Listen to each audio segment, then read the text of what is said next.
Okay, so we are here, but we're not really here yet. It's not quite 7:30. We're just going to make some slight, wrong way, adjustments. And so that is this side. Oh,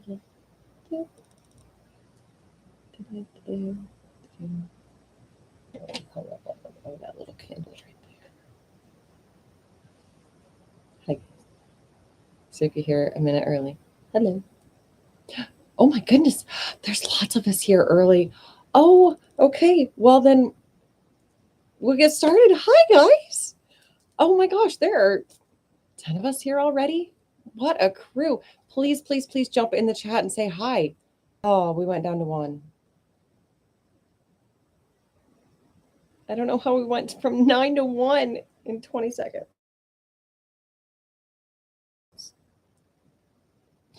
But hi, Mom and Dad. Sorry, I can't remember if we introduced Little Man last week. This is Little Man this week. This is Leonard.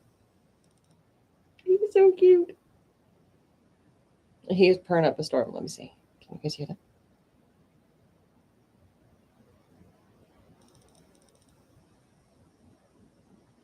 Can you put it into the microphone? He is just the sweetest. He is 11 weeks old now. I know. They're just a little man. Just a little man. But we love him. We love him. He's a little chunker monkey. Yes, he is. Okay. So it is officially 7:30 now. I know, buddy. Okay. You can sit on my lap, but you have to be still, okay? So we're just going to let him sleep on my lap. But that is Leonard. So we have all it was going to be Golden Girls ish, but now it just seems more nursing home because we have Roxy, Velma, Mavis, and now Leonard. Yeah. So anyway, hi guys. It's Wednesday. Hopefully people are going to be jumping back in, saying hello. Yeah. We're down to our last fairy tale, which is bittersweet because I have really enjoyed these. Roxy, are you in here too? Hi. Um, I really enjoyed sharing these with you guys. Laughing over pronunciations, asking for Alan's help on some of them. And I'm going to miss that. But we are moving on to Nathaniel Hawthorne. So that could be very exciting. I know we had talked about doing a story on Halloween, but I am not going to be in the Wolf's Den on Halloween. In fact, I'm going to be at Foxington Manor. So we'll be doing some spooky stuff. So there will be some pictures on Facebook of the spooky stuff on Friday. But my challenge to you guys still stands. We are at 61 subscribers right now. If we can get to 100 by Christmas, number 100 gets to pick our New Year's Eve story. Please, please, please, please, please. Game the system. Make everybody else subscribe so that you can be number 100. Jax. Hi. I'm so glad you're here. Yes. So, and I'll let you guys cheat. I will absolutely let you guys cheat.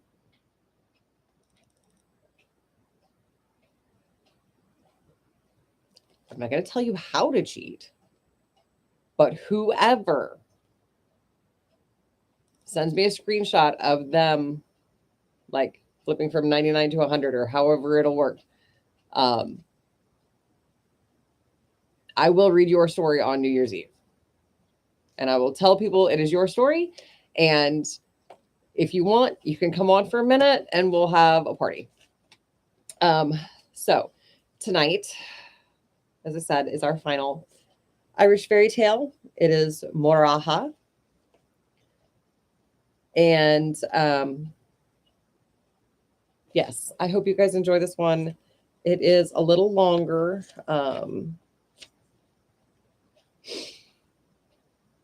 But I think you guys are really going to enjoy it. I have been a bit under the weather the last couple of days, but we push through as we do. So if I, maybe we're going to have two.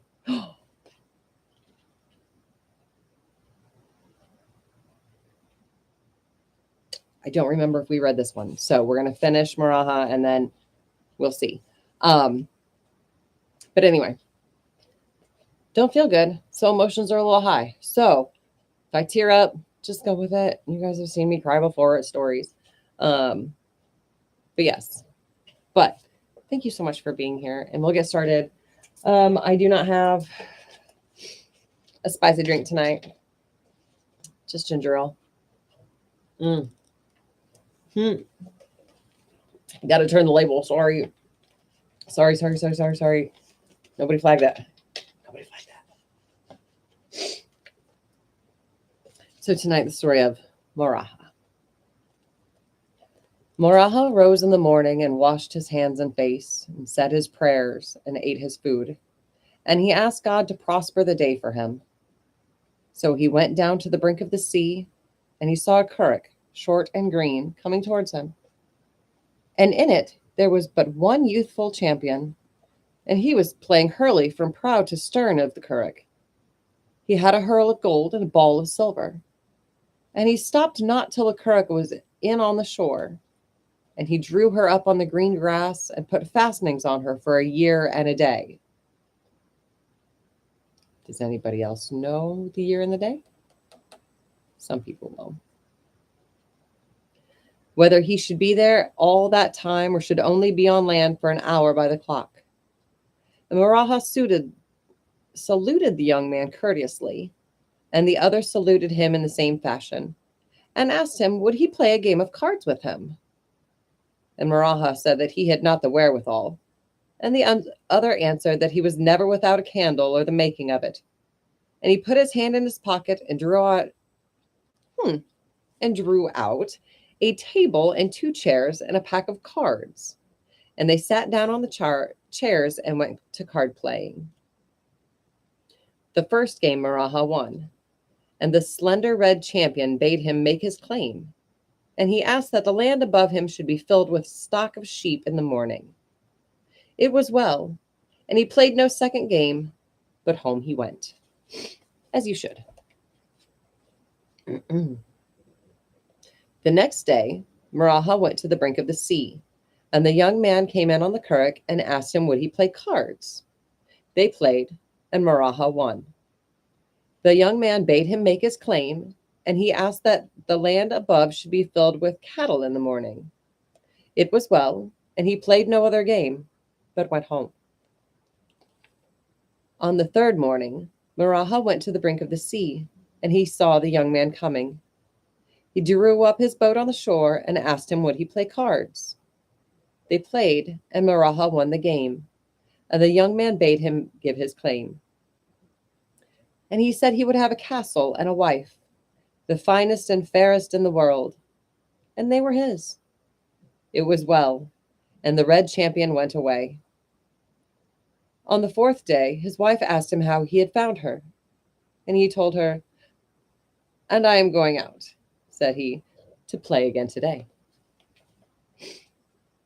It's a pocket of holding. It is a pocket of holding. I forbid you to go out again to him. If you have won so much, you will lose more. Have no more to do with him. But he went against her will, and he saw the curragh coming, and the red champion was driving his balls from end to end of the curragh. He had balls of silver and a hurl of gold, and he stopped not till he drew his boat on the shore. and made her fast for a year and a day. Morraha and he saluted each other, and he asked Morraha if he would play a game of cards, and they played, and he won. Morraha said to him, "Give your claim now." Said he, "You will hear it too soon. I lay on you bonds of the art of the Druid, not to sleep 2 nights in one house, nor finish a second meal at one table, till you bring me the sword of light and news of the death of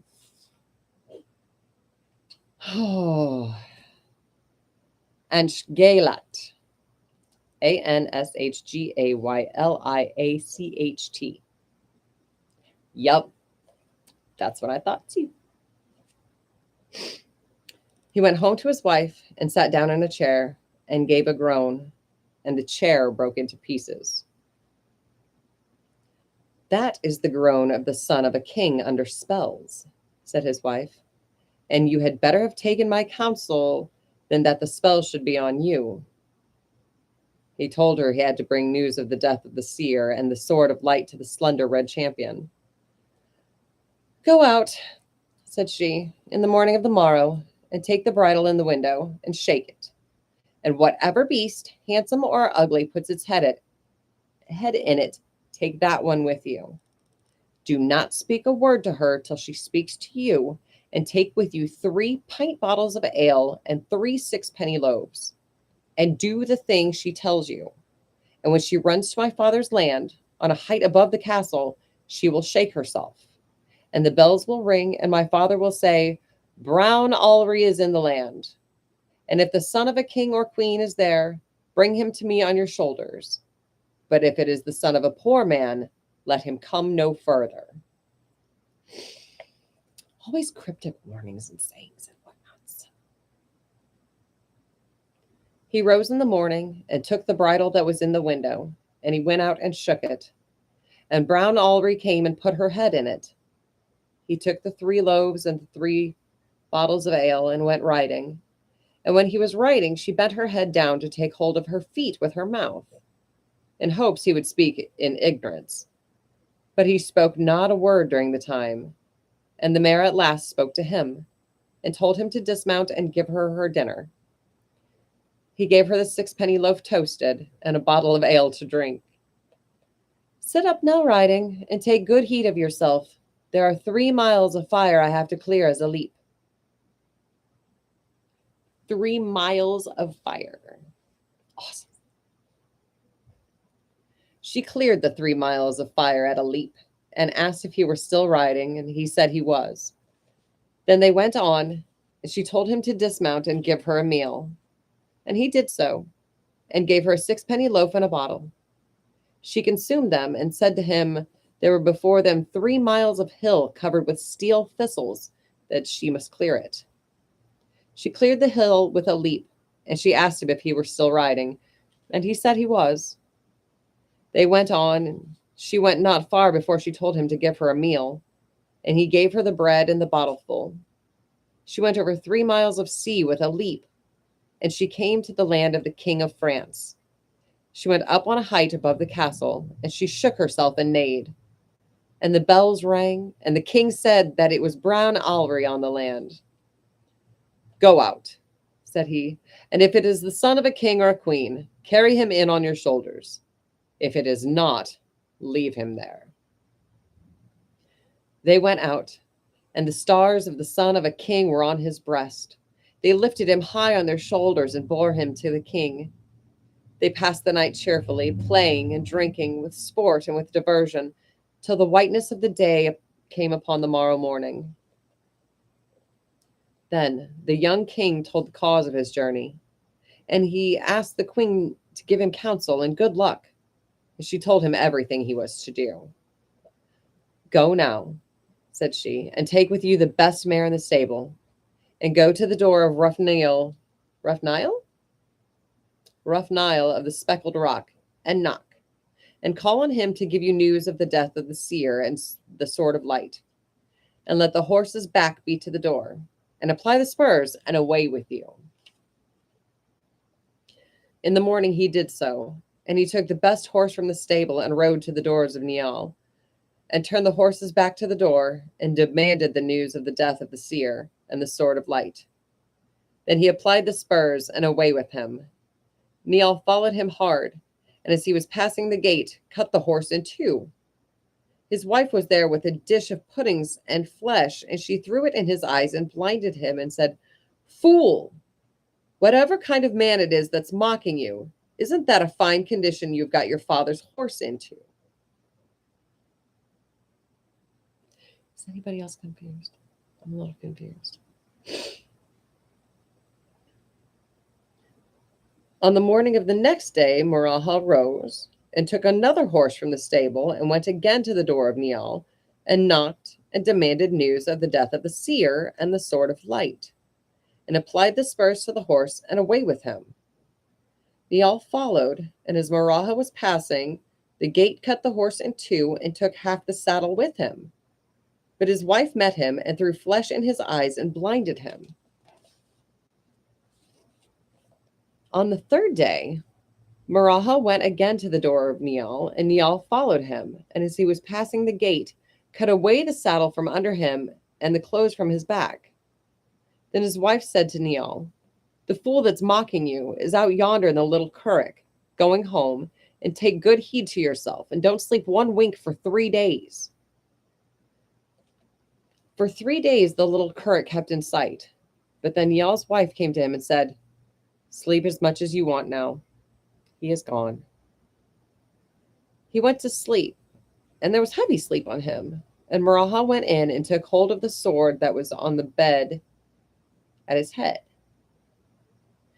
And the sword thought to draw itself out of the land of Morraha, but it failed. Then it gave a cry, and it awakened Niall. And Niall said it was a rude and rough thing that came into his house like that, and that said Morraha to him, "Hold on." And the sword thought to draw itself out of the hand of Morraha, but it failed. Then it gave a cry, and it wakened Niall. And Niall said it was a rude and rough thing to come into his house like that. And said Morraha to him, "Leave your much talking, or I will cut the head off you. Tell me the news of the death of the seer." "Oh, you can have my head."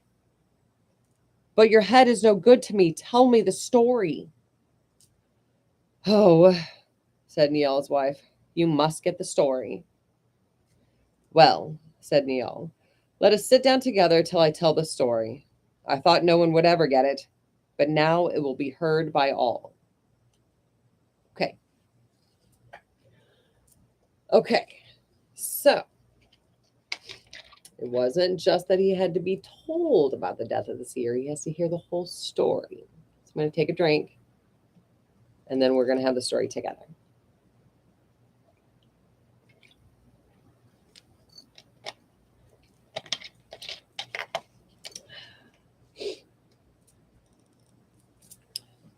The story. When I was growing up, my mother taught me the language of the birds. And when I got married, I used to be listening to their conversation. And I would be laughing, and my wife would be asking me what was the reason of my laughing. But I did not like to tell her, as women are always asking questions. We went out walking one fine morning, and the birds were arguing with one another. One of them said to another, "Why should you be comparing yourself with me, when there is not a king nor knight that does not come to look at my tree? What advantage has your tree over mine, on which there are 3 rods of magic mastery growing?" When I heard them arguing, and I knew that the rods were there, I began to laugh. "Oh," asked my wife, "why are you always laughing? I believe it is at myself you are jesting, and I'll walk with you no more." "Oh, it is not about you I am laughing. It is because I understand the language of the birds." Then I had to tell her what the birds were saying to one another, and she was greatly delighted. And she asked me to go home, and she gave orders to the cook to have breakfast ready at 6 o'clock in the morning. I did not know why she was going out early, and breakfast was ready in the morning at the hour she appointed. She asked me to go out walking. I went with her. She went to the tree and asked me to cut a rod for her. Oh, I will not cut it. Are we not better without it? I will not leave this until I get the rod to see if there is any good in it. I cut the rod and gave it to her. She turned from me and struck a blow on a stone and changed it. And she struck a second blow on me and made of me a black raven. And she went home and I left after her and left me after her. I thought she would come back. She did not come. And I had to go into a tree till morning. In the morning at 6 o'clock, there was a bellman out proclaiming that everyone who killed a raven would get a fourpenny bit.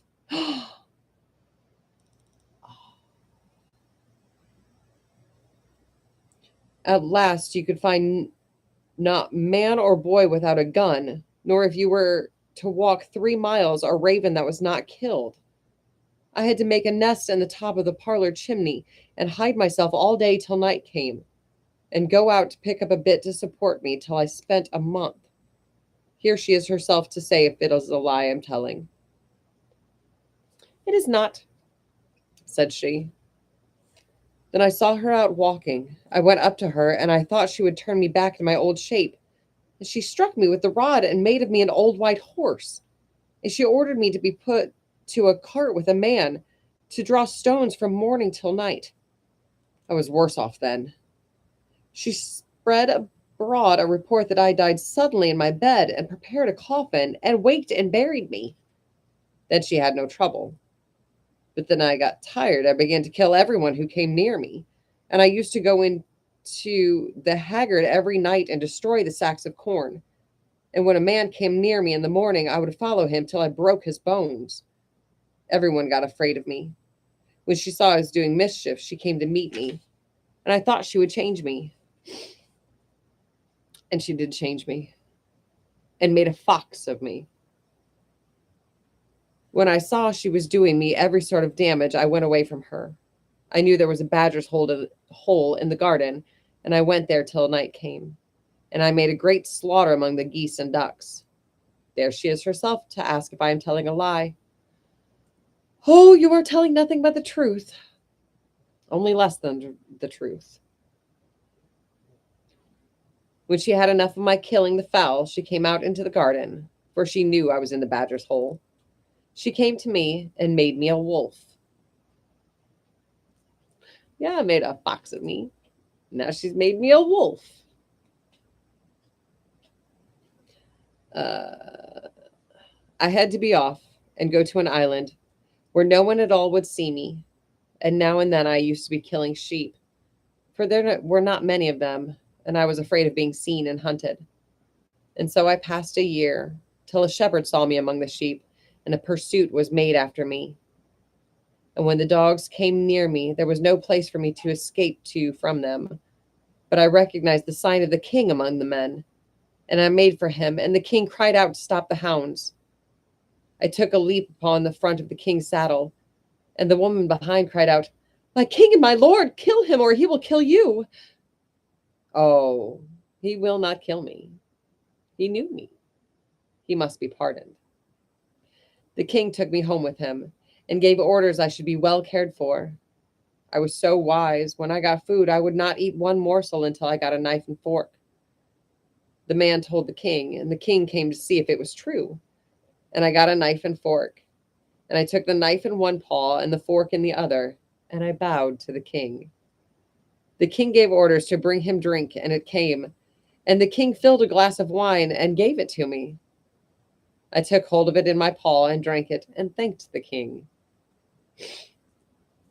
"On my honor," said he, "it is some king or other has lost him when he came on the island, and I will keep him, as he is trained, and perhaps he will serve us yet." And this was the sort of king he was, a king who had not a child living. 8 sons were born to him and 3 daughters, and they were stolen the same night they were born. No matter what guard was placed over them, the child would be gone in the morning. A 12th child now came to the queen, and the king took me with him to watch the baby. The women were not satisfied with me. Oh, said the king, what was all your watching ever good for? One that was born to me I have not.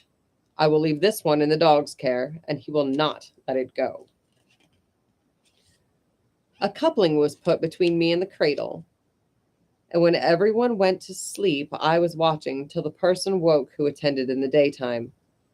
But I was there only 2 nights. When it came near the day, I saw a hand coming down through the chimney, and the hand was so big that it took round the child altogether, and thought to take him away. I caught hold of the hand above the wrist, and as I was fastened to the cradle, I did not let go my hold till I cut the hand from the wrist, and there was a howl from the person without. I laid the hand in the cradle with the child, and as I was tired, I fell asleep. And when I awoke, I had neither child nor hand, and I began to howl, and the king heard me. And he cried out that something was wrong with me, and he sent servants to see what was the matter with me. And then when the messenger came, he saw me covered with blood, and he could not see the child. And he went to the king and told him that the child was not to be got. The king came and saw the cradle colored with the blood, and he cried out, "Where was the child gone?" And everyone said it was the dog that had eaten it. The king said, "It is not. Loose him, and he will get the pursuit himself." When I was loosed, I found the scent of the blood till I came to a door of the room in which the child was. I went back to the king and took hold of him, and went back again and began to tear at the door. The king followed me and asked for the key. The servant said it was in the room of the stranger woman. The king caused search to be made for her, and she was not to be found. "I will break the door," said the king, "as I can't get the key." The king broke the door, and I went in and went to the trunk, and the king asked for a key to unlock it. He got no key, and he broke the lock. When he opened the trunk, the child and the hand were stretched side by side, and the child was asleep. The king took the hand and ordered a woman to come for the child, and he showed the hand to everyone in the house. But the stranger woman was gone. She did not see the king, and here she is herself to say if I am telling lies of her. Oh, it is nothing but the truth you have. The king did not allow me to be tied any more. He said there was nothing so much to wonder as that I had cut the hand off as I was tied. Oh, because he would have got her if he wasn't tied. Okay. The child was growing till he was a year old. He was beginning to walk, and no one cared for him more than I did. He was growing till he was 3, and he was running out every minute. So the king ordered a silver chain to be put between me and the child, that he might not get away from me. I was out with him in the garden every day, and the king was as proud as the world of the child. He would be watching him everywhere we went, till the child grew so wise that he would loose the chain and get off. But one day that he loosed it, I failed to find him, and I ran into the house and searched the house, but there was no getting him for me. The king cried to go out and find the child that he got loose from the dog. They went searching for him, but could not find him. When they failed altogether to find him, there remained no more favor with the king towards me, and everyone disliked me, and I grew weak, for I did not get a morsel to eat half the time. When summer came, I said I would try and go home to my own country. I went away one fine morning, and I went swimming, and God helped me till I came home. I went into the garden, for I knew there was a place in the garden where I could hide myself, for fear my wife should see me. In the morning I saw her out walking, and the child with her, held by the hand.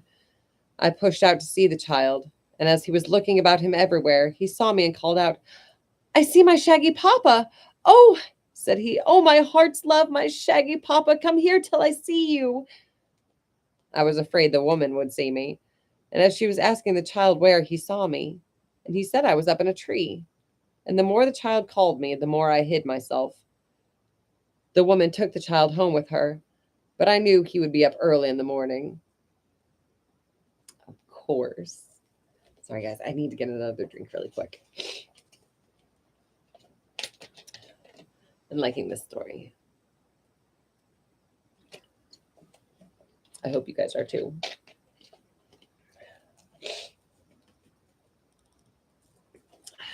Okay. I went to the parlor window, and the child was within, and he was playing. When he saw me, he cried out, "Oh, my heart's love, come here till I see you, Shaggy Papa." I broke the window and went in, and he began to kiss me. I saw the rod in front of the chimney, and I jumped up at the rod and knocked it down. "Oh, my heart's love, no one would give me the pretty rod," said he. I hoped he would strike me with the rod, but he did not. When I saw the time was short, I raised my paw, and I gave him a scratch below the knee. "Oh, you naughty, dirty, Shaggy Papa, you've hurt me so much, I'll give you a blow of the rod." He struck me a light blow, and so I came back to my own shape again. When he saw a man standing before him, he gave a cry, and I took him up in my arms. The servants heard the child. A maid came in to see what was the matter with him. When she saw me, she gave a cry out of her and said, "Oh, if the master hasn't come to life again." Another came in and said it was he really. When the mistress heard of it, she came to see with her own eyes, for she would not believe I was there. And when she saw me, she said she'd drown herself. But I said to her, "If you yourself will keep the secret, no living man will ever get the story from me until I lose my head." Here she is herself to say if I am telling the truth. "Oh, it's nothing but the truth you're telling." When I saw I was in a man's shape, I said I would take the child back to his father and mother, as I knew the grief they were in after him. I got a ship and took the child with me, and as I journeyed, I came to land on an island, and I saw not a living soul on it, only a castle, dark and gloomy. I went in to see was there anyone in it. There was no one but an old hag, tall and frightful, and she asked me, "What sort of person are you?" I heard someone groaning in another room, and I said I was a doctor, and I asked her what ailed the person who was groaning. "Oh," said she, "it is my son, whose hand has been bitten from his wrist by a dog." Yeah. You guys sticking with me? Had a few of you. I knew then it was he who had taken the child from me, and I said I would cure him if I got a good reward. "I have nothing, but there are 8 young lads and 3 young women, as handsome as anyone ever laid eyes on, and if you cure him, I will give you them. Tell me first, in what place his hand was cut from him?" "Oh, it was out in another country 12 years ago." "Show me the way that I may see him." She brought me into a room so that I saw him, and his arm was swelled up to his shoulders. He asked me if I would cure him, and I said I would cure him if he would give me the reward his mother promised.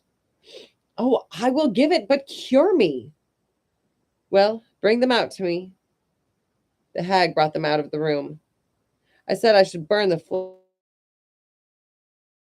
flesh that was on his arm. When I looked on him, he was howling with pain. I said that I would not leave him in pain long. The wretch had only one eye in his forehead. I took a bar of iron and put it in the fire till it was red. And I said to the hag, "He will be howling at first, but will fall asleep presently. And do not wake him till he has slept as much as he wants. I will close the door when I am going out." I took the bar with me, and I stood over him, and I turned it across through his eye as far as I could. He began to bellow and tried to catch me, but I was out and away, having closed the door. The hag asked me, "Why is he bellowing?" "Oh, he will be quiet presently and will sleep for a good while, and I'll come again to have a look at him.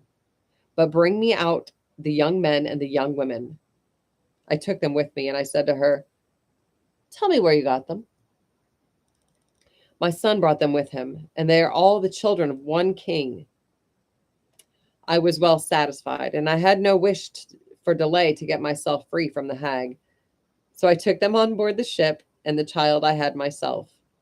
I thought the king might leave me the child I nursed myself, but when I came to land, and all those young people with me, the king and queen were out walking. The king was very aged, and the queen aged likewise. When I came to converse with them, and the 12 with me, the king and queen began to cry. I asked, "Why are you crying?" "It is for good cause I am crying. As many children as these I should have, and now I am withered, gray, at the end of my life, and I have not one at all." I told him what I went through, and I gave him the child in his hand. And these are your other children who were stolen from you, who I am giving to you safe. They are gently reared. When the king heard who they were, he smothered them with kisses and drowned them with tears, and dried them with fine cloth silken and the hair of his own head. And so also did mother, and great was his welcome for me. Oh, there he goes. As it was I who found them all. The king said to me, "I will give you the last child, as it is you who have earned him best. But you must come to my court every year, and the child with you, and I will share with you my possessions. I have enough of my own, and after my death I will leave it to the child." I spent a time till my visit was over, and I told the king all the troubles I went through, only I said nothing about my wife. And now you have the story. And now when you go home, and the slender red champion asks you for news of the death of Anchgalite and for the sword of light, tell him the way in which his brother was killed, and say you have the sword, and he will ask the sword from you. Say you to him, "If I promised to bring it to you, I did not promise to bring it for you." And then throw the sword into the air, and it will come back to me. He went home, and he told the story of the death of the seer to the slender red champion. "And here," said he, "is the sword." The slender red champion asked for the sword, but he said, "If I promised to bring it to you, I did not promise to bring it for you." And he threw it into the air, and it returned to Blue Niall. That end.